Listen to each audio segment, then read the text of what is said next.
धुरंधर वृत्त न्यूज, प्रत्येक बातमी जनसामान्यांपर्यंत।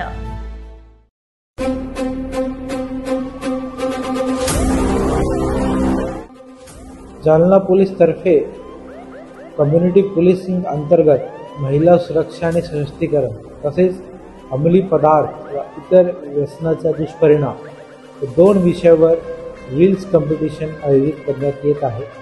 त्यामध्ये सर्व सोशल मीडिया स्टार्सला असे आव्हान आहे पूर्ण महाराष्ट्रातला, तसेच सर्व विद्यार्थ्यांना ही एक संधी आहे की यावरील विषयावर तुम्ही रील तयार करून जास्तीत जास्त त्याला व्हायरल केली आणि त्यामध्ये बेस्ट रीलला त्याला सर्वात जास्त लाईक येतील त्यांना निवडून आम्ही बक्षीस देणार आहे। ही एक जनजागृतीच्या कार्यक्रमामध्ये 27 ऑक्टोबर 2025 ते 10 नोव्हेंबर पर्यंत भाग घेऊ शकतात आणि सर्वांना आव्हान आहे की चला तुमची रील एक मोठा बदल घडू शकते आणि यामध्ये आपण जालना पोलीस सोबत सहभागी व्हावे।